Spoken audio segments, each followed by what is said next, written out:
Golden FM 97.5. Good morning and welcome to the Golden Sunrise News on 97.5 FM Yenagua. My name is Moye Stephen. Now the headlines. President Tinubu commences annual leave, departs Abuja for Europe. Federal government unveils new rules to curb loan app harassment, impose 100 million naira sanctions. Dubai firm invests $3 million in solar power, smart meter projects in Bayelsa.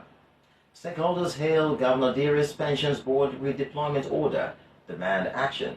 And on the foreign scene, all Lisbon funiculars suspended for inspection after crash that killed at least 16 people. Details coming up shortly. Many thanks for joining us on the Golden Sunrise National and World News. Now the details. President Bola Tinubu has departed Abuja for Europe to commence a 10-day working vacation.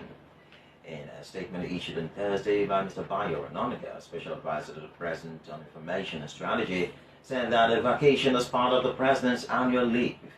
He added that President Tinubu will spend his annual leave between France and the UK before returning to Nigeria. The President's latest foreign trip arrives on the heels of a 12-day diplomatic tour to Japan and Brazil. The Nigerian government will introduce a new petrol consumption tax starting January 2026. Under the policy, Nigerians will pay a 5% levy, equivalent to 500 naira for every 10,000 naira spent on petrol. The measure is designed to discourage fossil fuel use and encourage citizens to adopt cleaner energy sources. The tax will be collected at the point of purchase and will not apply to kerosene, cooking gas, compressed natural gas, CNG, or other clean energy alternatives.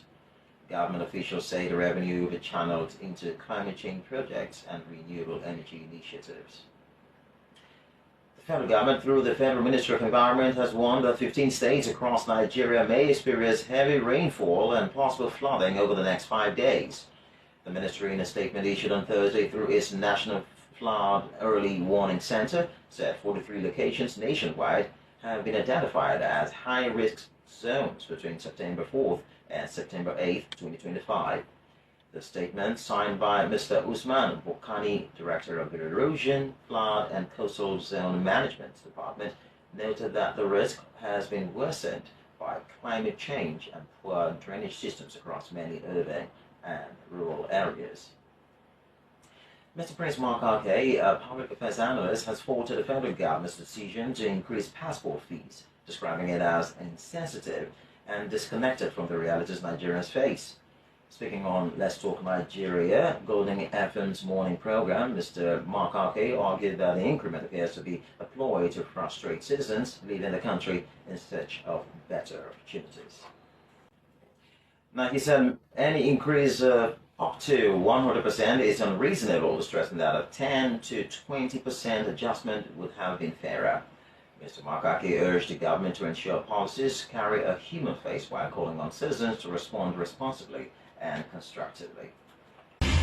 Welcome back. You're still listening to the Golden Sunrise National and World News on 97.5 Golden FM, and now for the rest of the bulletin. Bayelsa State and a Jumper Group, a company based in Dubai, United Arab Emirates, on Thursday signed a Memorandum of Understanding MOU to set up renewable energy, solar power, and smart metering production plants in the state. The $3 million investment would be financed solely by the conglomerate. Speaking during the event in Government House, Yenagua, Governor Moye Stephen expressed delight over the partnership with the company, which he described as a reputable firm with a track record of achievements nationally and internationally. Governor Diri said the project would serve not only Bayelsa but also the Niger Delta, Nigeria, and even the Gulf of Guinea.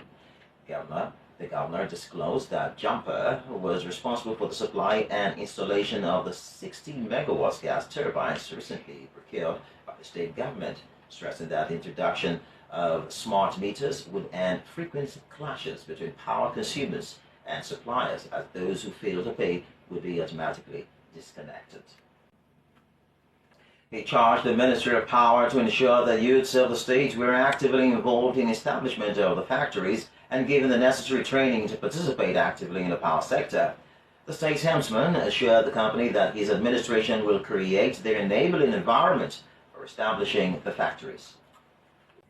Earlier, Mr. Mohammed Shafiq, chairman of Jumper Group, said the firm was excited about the partnership with Bayelsa State. He stated that the agreement had three components, which include a smart electric meter production plant, solar panel production factory, and a fertilizer blending plant. The Jumper chairman assured that work on the metering plant would commence before the end of the year. In his remarks, Mr. Olis Kemenanabo, managing director of the Bayelsa State Electricity Company, and the MOU said the MOU was a milestone achievement which aligned with the assured prosperity agenda of the Diri administration. Stakeholders in Bayelsa State have commended Governor Doye Diri for ordering the immediate redeployment of all civil servants at the State Pensions Board. Comrade David West, chairman of the Civil Liberty Organization in Bayelsa, speaking on the newspaper reviews segment of Golden FM Sunrise program, urged the governor to extend the cleanup exercise to the Ministry of Finance and to back its directive with concrete action. Mr. Prince Mark Ake, public affairs analyst who featured on Let's Talk Nigeria, also praised the move, describing it as people-oriented and urging that it be extended to other sectors to curb sharp practices. He noted that many pensioners who served for over 35 years often face delays and exploitation before receiving their entitlements. The listeners who phoned into the program equally applauded the directive and called for immediate implementation. Miss Caddy Blessing, the young girl seen in a viral video assaulting Miss Nancy Wilfred, has been arrested by the Bayelsa State Police Command. The arrest comes after the police launched a manhunt for suspects. Miss Caddy, who was paraded at the command headquarters in Yanagwa alongside her friends, Miracle and Becky, blamed the act on intake of excessive alcohol. Meanwhile, Mr. Aloyan Francis Idu, the Commissioner of Police, has given fresh statement to press on the matter. Speaking to newsmen in his office at the command's headquarters, he said it is a case of conspiracy to murder, abduction, cyberbullying, and others which the police will not take lightly. Now, he explained that there were 4 girls and the police have arrested 3, and they are on the trail of the 4th person. According to him, FIDA, NBA, community-based organizations, and gender rights activists cannot criminalize citizens, but the police will investigate their actions. Mr. Aloyan Francis said, in line with the Inspector General of Police directives, the police must be accountable to the public, adding that at the end of the investigation, the police will make a full declaration on the incident and allow the judiciary to take its course. Now on the foreign scene, all funiculars in Lisbon have been suspended for inspection after a crash on Wednesday killed at least 16 people.